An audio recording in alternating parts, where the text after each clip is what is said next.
So, welcome to the channel, guys. This is Diego Techie Life, and as you can see, this guy doesn't want to work for whatever reason. So we're gonna find out what happened to it, or at least try to find out what happened to it. Stick around. Welcome to Techie Life.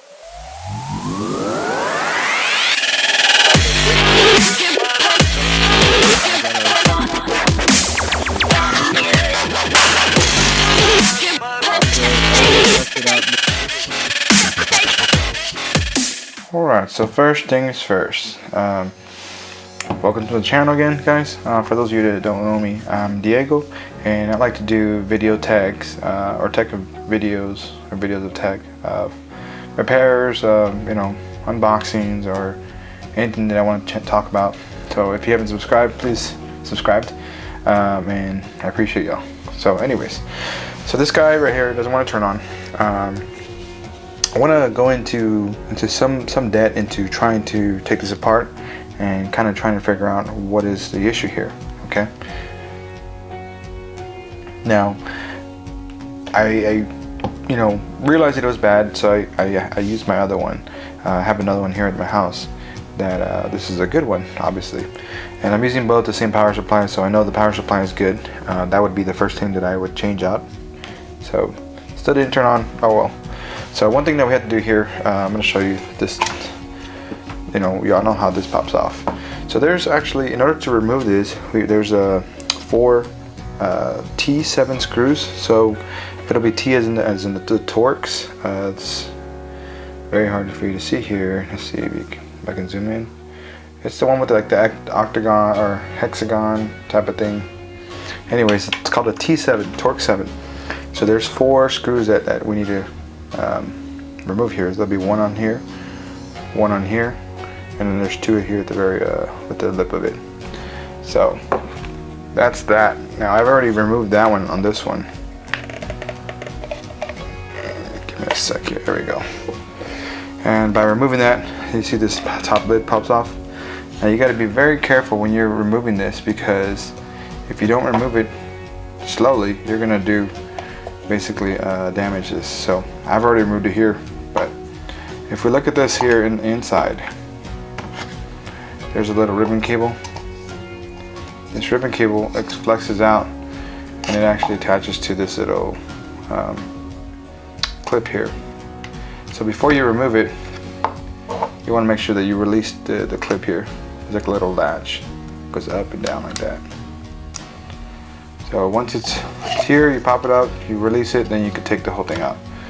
Now I don't recommend for you to take any of this out, because this is part of the touch type of hardware here.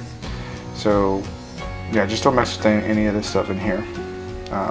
Pretty cool though. So next we're gonna look at the unit itself.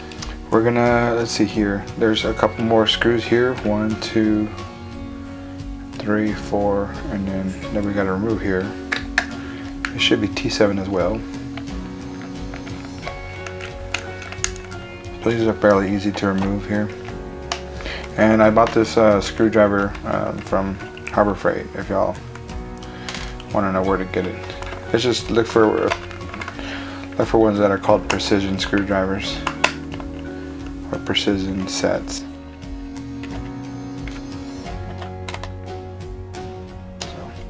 Here. So we've removed that.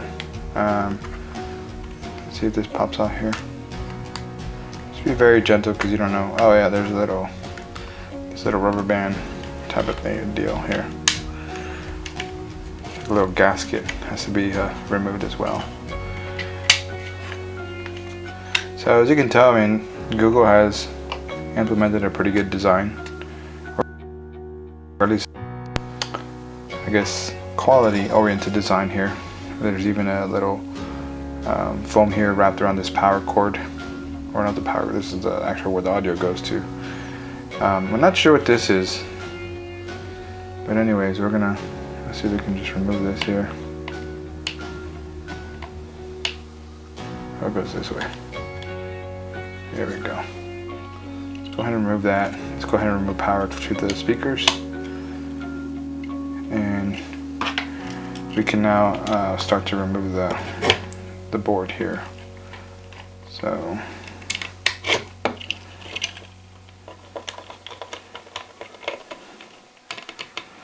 and the reason why I'm removing the board is because I want to do a test here.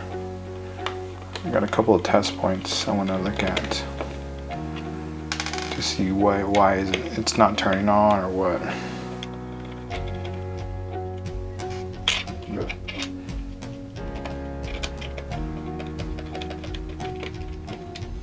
Should have one here.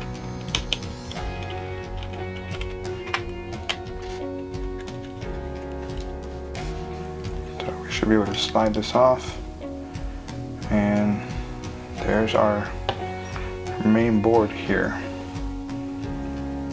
So it's pretty, this is the Google Home. It's pretty small. It's actually not that, doesn't seem like it does much, but yeah, this is the brains of it. And we start seeing some of these Wi-Fi antennas in here. Probably the processor is built in here somewhere. So what we're gonna do now is we're just gonna do a test here with my voltmeter. I want to see if we're getting power to the unit here. So first thing, we're gonna get our power supply. We'll go ahead and plug it in. At this point, we should be there should be power in here, and we can kind of verify that by a couple test points right here. See if I can get this guy. So on my meter right now, we got 0 volts. I'm gonna go on this outside lead, which should be the ground, and then this middle lead, which should be where the power is at. And it's jumping around. It's less than 1 volt that it's jumping. It's going 0.04, 0.03, 0, 0.04, 0.05, 0. So it's actually there's voltage going in there, but it's not. Basically, it's not staying stable. So let's go ahead and remove this. One thing that we can do is we can check continuity between those two. So we're gonna do this here. That just means that it's a short. Now if we do the same thing here, where we test the inside and then the outside leads, so it would be your ground and then your positive. There we go. You see that there's a short there. Yeah, there's a complete short. So this board somehow has a short, and which makes sense because that causes it to not turn on completely. So we're gonna open up the next one here, and we're gonna see if it's the same thing as well. So let's do that.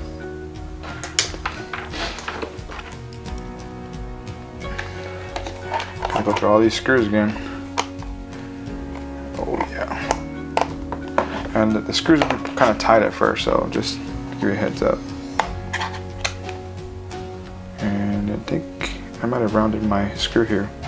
Alright, so I had to kind of get a new one because this one started to round off. So I guess don't buy the Harbor Freight one. No, I'm just kidding. I've had this one for a while, so. And these screws are very tight here, so if you can get some good quality ones, so that way they don't round off on you. This is one that I got from one of those like cell phone repair or whatever kits on eBay. See if we can get this. Guys, I'm just gonna fast forward this. Well, I'm pretty upset because I can't find a screwdriver anymore. That screwdriver that I had actually broke. So when I was trying to spin it, it basically didn't go anywhere but the handle spinned. So for now, all I can basically say about this is that it's shorted out somewhere. And I'm unsure of where. It could be a capacitor, I mean, it could be a transistor, I don't know. So, I guess the only thing I can tell y'all is if your Google Home doesn't turn on, then you're either screwed, or unless you can get one of these, which would be a motherboard or a main board. So, wish I can give y'all better information, but unfortunately, it's not gonna happen today. Thanks for subscribing, guys. See y'all guys in the next one. Laters.